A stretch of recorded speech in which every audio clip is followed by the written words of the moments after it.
असे दुधवाले आमच्याकडे चालत असतात. लाल कितली समजून जातो मी दुधवाले. आणि नमस्कार मंडळी, सरसे स्वागत आहे तुमचं माझ्या यूट्यूब चॅनलवर. कसे आहात? हसताय ना, असलंच पाहिजे.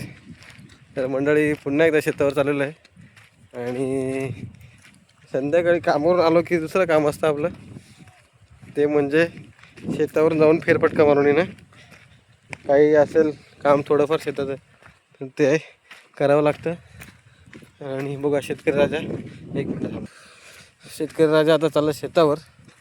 आणि घरी आलेला पहिले चहा बिस्किट खाल्ला आणि आता चाललं शेतावर.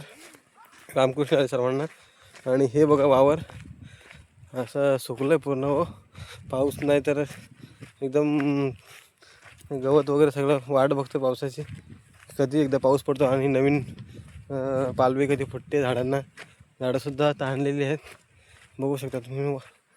आणि मागे बघू शकता खूप लांबपर्यंत असं जंगल एकदम साफसफाई, काही टेन्शन नाही. त्या पहिले आम्ही लहानपणी क्रिकेट खेळायचो इकडे आणि खूप पोरं आम्ही असंच इकडे. शाळा सुटली की आम्ही लगेच क्रिकेट खेळायला जायचो. तेव्हाची मजाच वेगळी होती. पूर्ण दिवस शाळेमध्ये. आणि सकाळी उठल्या पहिले चहा बिस्किट खायचं, तोंड वगैरे धुवून तसंच क्रिकेट खेळायला यायचो. आणि संडेच्या दिवशी सुट्टी असायची किंवा असं काही कार्यक्रम, काही कसली सुट्टी असली तर आम्ही पूर्ण दिवस बाहेरच. घरी फक्त दुपारी जेवायला जायचो, परत संध्याकाळी परत अख्खा दिवस बाहेर नदी वगैरे फिरायला जाणं. लहानपणी म्हणजे जे काय आपले खेळ होते, कबड्डी असो, खो खो असो किंवा ते गोटी खेळणे, ते सुद्धा खेळ खेळलो. एक काडीचा गेम होता, दगडावर काडी ठेवायची, तो एक गेम खेळायचो. त्याच्यानंतर पायाने काडी उडवायची, ते वेगळं होतं. टोचा बोलायचं, टोचा आपण एक गोल राऊंड पाडायचा, त्याच्यामध्ये असा लोखंडाची सळई असायची, ही अशी फेकायची, ही उभी राहिली तर तो वाचला आणि ज्याचा पडला त्याच्यावर राज्य यायची. तर ती राज्य खूप आम्ही पहिले लहानपणी खेळलो असं. आणि तेव्हाची तेव्हाची मजाच वेगळी होती, खूप छान वाटायचं. पण आता तसे खेळ राहिले नाही. आता लहान पोरं मोबाईल, टी व्ही आणि हेच बघत असतात. तर मंडळी, सुशिक्षित असा शेतकरी हे तुम्ही बघू शकता मला, वेल सेटल, वेल जॉबवाला आणि सर्व गोष्टी मी सर्व गुण संपन्न. पण शेतीचे कामं आपण विसरत नाही. व्यवस्थित पद्धतशीर आपला चांगल्या प्रोफाईलचा जॉब आहे. व्यवस्थित आपण म्हणजे तुम्ही बघू शकता माझे बाकीचे व्हिडिओ वगैरे असतात ते मी ऑफिसमध्ये बनवत असतो.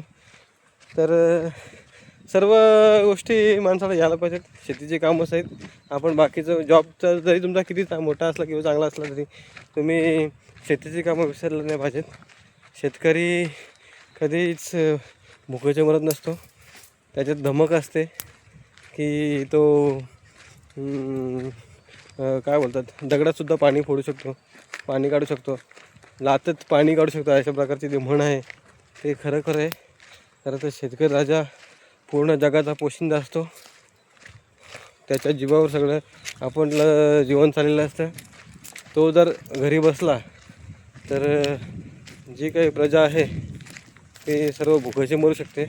कारण तर त्यांनी जर काही अन्न वगैरे पिकवलं नाही तर आज मोठ्या मोठ्या पदावर जे नोकरदार आहेत त्यांचे खायचे वांदे होतील. आणि खरंच शेतकरी राजाला कधी कमी समजायचं नाही. कारण तर तो आपल्या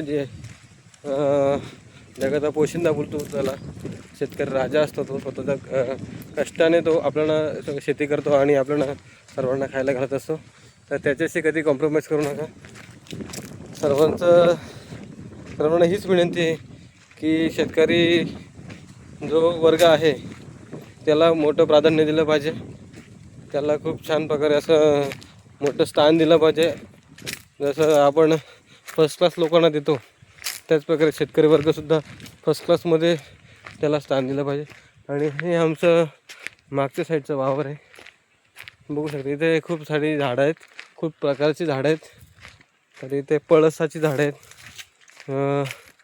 आंब्याची झाडं आहेत, अजून ऐन बोलतो त्याला, ऐनाची झाडं आहेत, अजून सागवण सागवानीचं झाड आहे, भरपूर प्रकारचे झाड आहे तिकडे.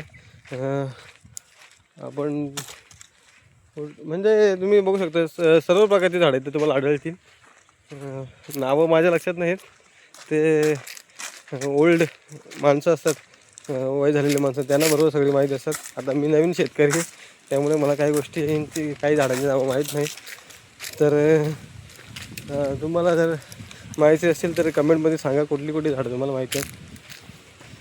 आणि खूप छान वाटतं घरी आलो ना, कामावरून घरी आलो ना, कामावरचं सगळं प्रेशर प्रेशर असतो तो किंवा ताणतणाव असतो, तिकडे शेतावर आलो ना की सगळं प्रेशर निघून जातो, ताणतणाव सगळा निघून जातो, छान मन प्रसन्न होतं. आणि शेताची ओढ आहे मला, कारण तर लहानपणापासून शेती करता बाकीच्या गोष्टी केलेल्या आहेत, जॉब केलेला आहे, शिक्षणसुद्धा शेती करताच केलेलं आहे. त्यामुळे खरंच भारी वाटतं. आणि मला मनापासून ओढ आहे की मी सर्व कामं करतो. कुऱ्हाड माझ्या हातात असते नेहमी, किंवा कोयता, आपले जे काही शेतकरी वर्ग टिकाऊ, पावडा, या सर्व गोष्टी आपल्या खालून गेलेल्या आहेत. त्यामुळे त्याचा सराव आहे आपल्याला. आणि लहानपणापासून या गोष्टी केल्यात मी, त्यामुळे मला भारी वाटतं काम करायला. काही असं अवघड वाटत नाही किंवा कंटाळा येत नाही. नेहमीप्रमाणे आपल्याला कुठलंही काम द्या, लाकडं फोडणं असो की कुठलं खोदकाम असू दे, कुठलंही काम असू दे, सर्व कामं आपण करत असतो. आणि त्यात मला आनंद मिळतो, सुख असतो. आणि गावाकडचं सुख हेच आहे, गावाकडचं सुख. माझं चॅनलचं नावसुद्धा गावाकडचं सुख आहे. खूप छान वाटतं. असंच कामं मी करत असतो. मला आवडतं शेतीची कामं, सर्व कामं मी करतो. असं नाही की मला कुठलंही काम येत नाही. A to Z जे काही शेतीची कामं असतात ते सर्व करत असतो. उन्हामधलं काम केलेलं आहे आणि ऑफिसमधलं बसूनसुद्धा काम करतो. सगळं काम येतात. असं काही नाही की मी ज्या क्षेत्रामध्ये पडतो आहे त्या क्षेत्रासारखं तिथे तसा मी असतो. त्या राहणीमानाशी निगडीत जे काही गोष्टी असतात त्या मी करत असतो आणि त्या प्रकारचं जीवन जगतो. जसं की कुठे हाय प्रोफाईलचं काम असेल तर मी त्या प्रकारे राहतो. आणि शेतीतलं काम असेल तर बघू शकता, शेतावरचं माझा पोशाख तुम्ही बघू शकता. अशा प्रकारचं जीवन जगण्यात खरंच खूप आनंद असतो. आणि कसा वाटला तुम्हाला गावाकडचं जीवन, गावाकडचं राहणीमान? तुम्ही जर हा व्हिडिओ कुठपर्यंत पोहोचला आहे, सर्व शेतकऱ्यांपर्यंत पोहोचला असेल तर सर्वांनी कमेंट करा. आणि तुम्हाला व्हिडिओ आवडल्यास लाईक करा, शेअर करा, आणि चॅनलवर नवीन आलात तर सबस्क्राईब करा. आणि हा आमचा वावर आहे, तुम्ही बघू शकता. इकडे तुम्हाला मागच्या व्हिडिओमध्ये तुम्हाला जमीन दाखवली होती, ती तिकडची होती. आणि ही आमचं बॅक साईडचं वातावरण आहे. आणि खूप छान वाटतं असं शेतावर आल्यावर. इथे थोडंसं काम आहे, थोडी लाकडं सुकलेली आहेत, तर तेच आम्ही जमा करायला आलो आहे. आणि माझी कारभारीण, तुम्ही बघता, आम्ही दोघंजणं शेतावर येतो आहे. जसं तसं आम्ही राहतो. आम्हाला लाज वगैरे म्हणजे काही असं वाटत नाही की बाबा आपण किंवा का बाबा आपण शेतीचे कामं करतो, असं कुठलंही नाही. शेतावरची कामं करायला पाहिजेत. शेतावरचं काम केलं तरच आपलं पोट भरेल असं मला वाटतं.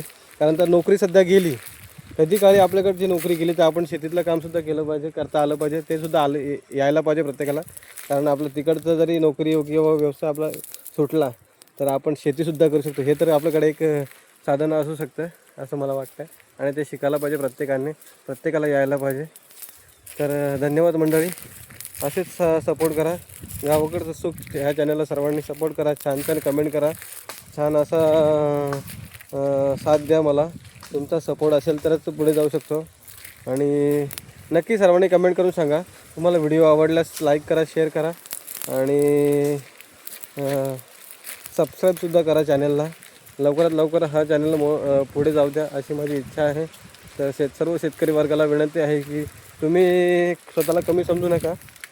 तुम्ही शेतकरी म्हणजे राजा आहे, स्वतःचा मालक आहे तो. तर त्याने कधी खचून जाऊ नये. कितीही पाऊस किंवा ऊन वारा असला तरी तो स्वतःला कमी समजू नका. स्वतःच्या हिमतीवर उभा राहतो तो शेतकरी राजा असतो.